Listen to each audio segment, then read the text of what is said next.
कृष्ण हे माधव।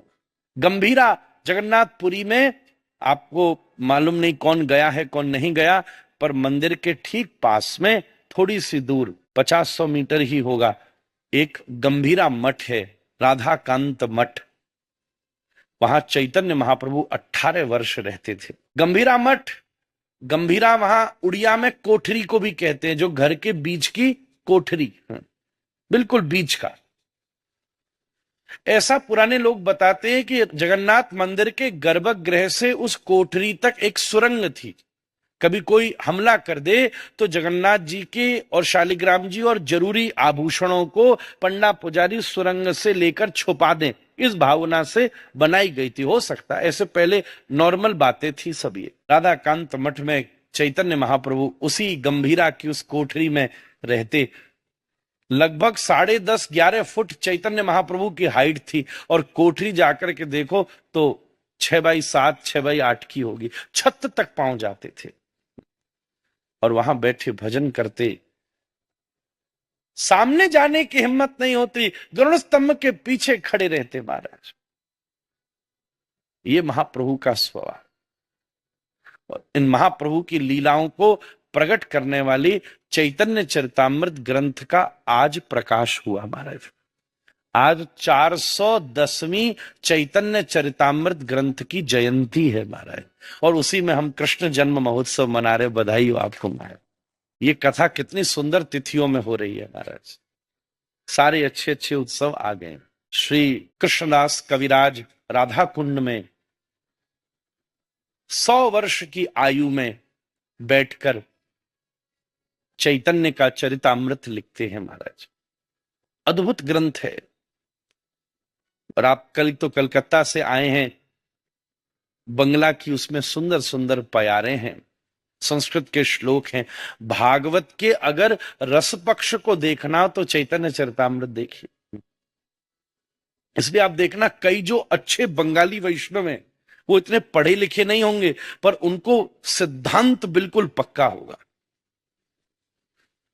सिद्धांत बिल्कुल परिपक्व होगा।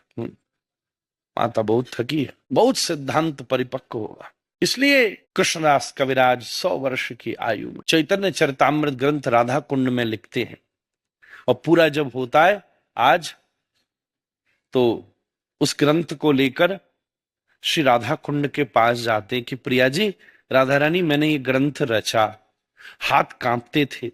उसी समय रात्रि का समय था, हाथ से फिसल गया ग्रंथ और पूरे राधा कुंड में बिखर गया, गीला हो गया। कृष्णदास तो नाचने लगे, जय हो जय हो। मैंने तो सोचा था कि ये ग्रंथ जगत पड़ेगा, पर श्री राधा रानी ने इसको स्वीकार कर लिया महाराज। भावुक हो गए, आनंद आ गया। थोड़ी देर में देखा 2 सुंदर सजे हुए हाथ राधा कुंड से निकले और धीरे धीरे सारे पत्रों को समाहित कर दिया और एक के ऊपर एक पत्र लगा के कृष्णदास को सौंपा। और दिव्य वाणी में किशोरी जी बोली, कृष्णदास, मैंने तेरे इस ग्रंथ को पढ़ लिया है, ये ग्रंथ पूरे विश्व में कृष्ण भक्ति की स्थापना कर देगा महाराज। और ये बात सच हुई। आज पूरा विश्व ये जो हरे कृष्ण कह रहा है, राधा कृष्ण के मंदिर आपको पूरी दुनिया में मिलेंगे, चाहे वो किसी भी माध्यम से हो, उसका मूल आधार श्री चैतन्य चरितामृत का ही ग्रंथ है। राधा रानी ने पूरे विश्व में कृष्ण भक्ति की स्थापना करा। ऐसे चैतन्य चरितामृत आज बहुत बड़ा उत्सव होता है महाराज। राधा कुंड में भी बहुत बड़ा उत्सव होता है और नवद्वीप मायापुर में भी बहुत बड़ा उत्सव होता है। चैतन्य चरितामृत ग्रंथ का आज दिव्य प्रकाश, जिन्होंने विश्व में श्री चैतन्य महाप्रभु के इस चरित्र को प्रकट किया। चैतन्य महाप्रभु के चरित्र को आज भक्तिवेदांत स्वामी प्रभुपाद जिन्होंने इस्कॉन बनाया, वो भी उन्हीं के चरित्र से प्रभावित है। यहां तक कि स्वामी विवेकानंद, यहां तक कि सुभाष चंद्र बोस ने चैतन्य महाप्रभु पर बहुत लिखा है महाराज। हमको अरुण भैया ले गए थे कलकत्ता में, बहुत सुंदर चैतन्य म्यूजियम बना हुआ है। कितनी सुंदर उधर अनुभूति है। ये सब चैतन्य चरितामृत ग्रंथ से ही प्रकाशित होती है, प्रकट होती है। अगर महाप्रभु नहीं होते तो आज ये सब किसी भी रूप में विश्व भक्ति की इस रूप में स्थापना नहीं हो सकती थी। इसलिए कितने कितने कितने वैष्णव ऐसे हैं जो किसी भी संप्रदाय के क्यों नहीं हो। पूज्यपाद श्री हनुमान प्रसाद पोद्दार जी, पूज्यपाद श्री रामसुखदास जी महाराज, पूज्यपाद श्री राधा बाबा महाराज, पूरी आप उनके किसी भी ग्रंथावली को पढ़ लो, सब जगह आपको श्री चैतन्य महाप्रभु के चरित्र का प्रभाव प्रतीत होगा।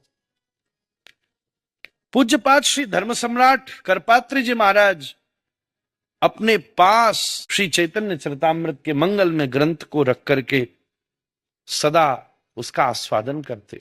पूज्य श्री वर्तमान में कितने महापुरुष, मलुक पीठ वाले महाराज और गोरीलाल कुंज वाले महाराज, वो तो हमको कहते हैं हमारे जीवन में पहली बार अगर वैराग्य कृष्ण भक्ति का अनुभव हुआ तो तब हुआ जब हमने गौर सुंदर के चरित्र को पढ़ा। बंगला का एक बड़ा सुंदर पद है, हमें नहीं पता आप में से कौन कौन बंगाली जानता है। हमारे यजमान जी तो जानते हैं और हमें मुख्य तो उन्हीं से मतलब है।